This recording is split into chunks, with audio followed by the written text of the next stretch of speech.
My dear brother and sister, these days are very terrible days. Tôi coi bộ nhà nào trên nào lan tin nhị à đâu chú hay quan là yong ha tôi mang cho nó gì mày bộ chú hay quan chả phải nào We can see in the news wife killing husband, husband killing wife. tin nhị ngay tôi mang là akan phê news lại quan ta seko ba natan ba tôi bu natan ba seko tôi bu hà đâu seko natan chả ra tôi lang bu tôi mang là yong ang nghe nào Children are beating their parents, and what kind of a wicked generation we are living. yang hayam lan là nhiều hay pa đó sát mà bu hayam lan là nhiều hay pa phải chung mày yên năng bu hang sen là tôi mang hà đâu anu cả ông nó miệng tay bu tôi mang nghe nào Daughter-in-laws are disrespectful to their elders. yang ya la la na nu hoi ngo chung như pai bu ya la la na long mai lan da wang sam yin nang bu ha do yu pa bu ha do he nang Now family also sitting together to eat food, but they are not one. yang boi sa ta ni ngani tu man lai wan da family tu man nok sa ka cha no hoi akan cha ma so chang tu man nuk cham ma tu man hai ven sang cha ma chama ya ha bu tu man ni ong nang In this modern generation, ha do tu man ta ni ngani bu model generation pai bu ma tu man da yong Ado subsabu miang tay bu tuman. even we have time, but we are busy. Even tuman ma hipak yung ngonang yang boy. Ado hipak tuman na busy na miang tambu tuman ngenang. How the life were before and now we are going to discuss. Sa tuman na linyang po hipak hanggang ngo yang atiningani po tuman hipak hanggang ngo ado tuman na discuss miang ha. Why before families were unite together, brothers and brothers, sisters and sisters, father and the mother, there was some reasons. Awang po hipak ma hang na generation awang linyang po hipak ma new hay palan hayam lan nyanaw chenaw lan hang na iman relationship iman na yung jam sa chuday cha iman na yung hadaw kia jam ngo po iman hang na ngo po siya. First good point that they have conversation with each other and they give plenty of time to each other. Tao hay awang po linyang po tuman linyang po chu hay wan na lay wan da new hay pa ma hayam lan yang nya hay naw lan cha hay cha nya hay naw lan cha hay naw lan iman hipak cha hay cha ra yong te phai cha hay cha hipak te vun iman conversation cha hay cha ra te ngao bu chung na cha hay cha sharing te ngo bu chung na ha ta mi iman yong relationship yong strong na myang ok ngo yang ki Nowadays also people sit together to eat food in a one table. yang tininga ni noi ha dau kia iman ha dau kia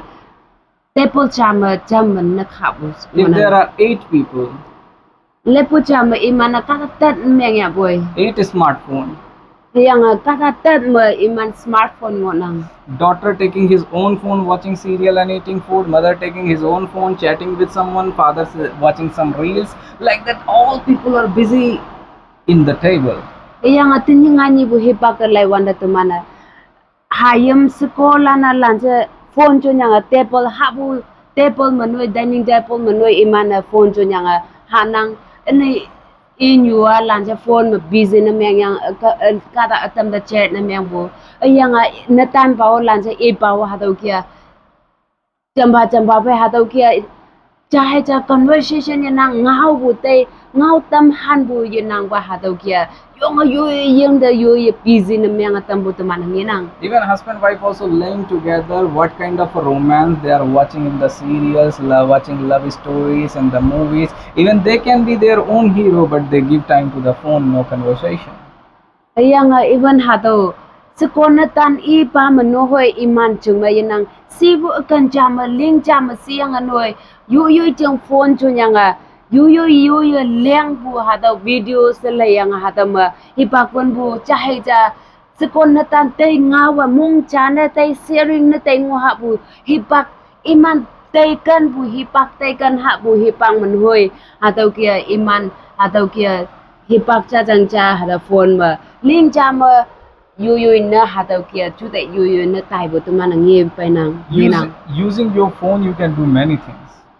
nang phone chun bu kaya nang lam ma leng ok lang ngonang Same time, using phone so much also can destroy your life.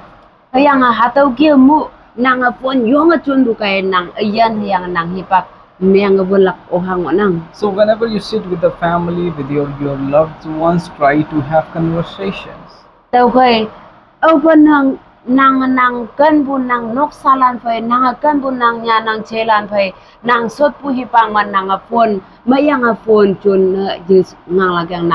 nang kan bu nang yu nang pa phai nang kan bu nang nya nang chelan phai nang yo mai so changa nang a te bu chu te nang a te bu hangi a sai tui so tam han bu mo la pung yang Try to know what's going on. yang tani ngani hangi chu hai wan pai nang ki ha to hangi ngai nang ki ha to nang sungai sunglak ching ngang to Give time yang nang hi pak wang we nang hi pak ha do to your kids. nang halan da nang hi pak ha do Giving birth is not that we become parents. teman hayam pu buat teman pa nyuyong payong na miang bu parents na miang yang ahangon nang ki no aha now say singon nang ki si ilak a ching na nang nyuyong payong na miang bu ye chi ja Providing good school fees, food, clothes, we are not the parents. nang noksa payong cha na miang yang nyuyong cha na miang yang nang school amai de tai yang nang o amai sa ka tam iya leng bu pha bu ha do sa ha nang nyuyong na miang bu payong na miang bu ye chi Orphan kids also in the orphan home, they get this. orphan home hado orphan nok manoi orphan na halan nyu hai pa ya nang bun school manoi iman na hado kong kam bun nang hangi pha hado kia iman do tau nang But they need your love and care and time. yang boy nang halan nang hipak yang nang kan bu yang nang jing concern hado na halan hayam lan yong bau nang Be the best friend of your kids. yang nang hayam lan phai nang yong samba amai na friend na meng nang ngang do Teach them all the molars and the good and bad. yang nang halan da ameng amai kong kam bu moral amai chia ameng na chia asai sunglak ching na cham za sunglak ching na nang ha do nyau tam do You hold their hand and show the world. yang nang ha do nang halan phai yo yak kan jam ha do yak khap yang nang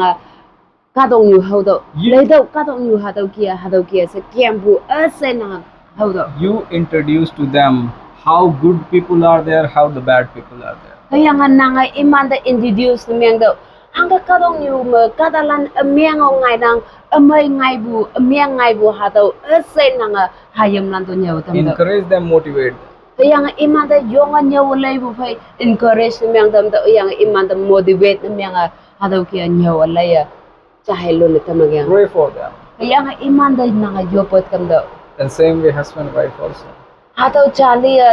sikon na tan nang iyo ha do kia ngol akong pong yang So next video we will be covering the topic of the love and relationship.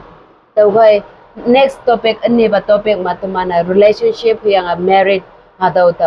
nyau tam nak nang Why the fight is started to begin right after marriages. hang na chừng nhiều yang phai mà ti hay là bu tai ha do te lang ngai bu ha do tàu nhau là Why these days divorce are increasing? tự nhiên ngay nhị chừng nhiều yang nok na meng kawang phai chừng hay chap tu man chừng nhiều yang yong divorce meng nang ha do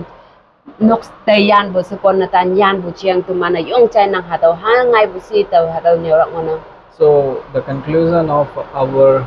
this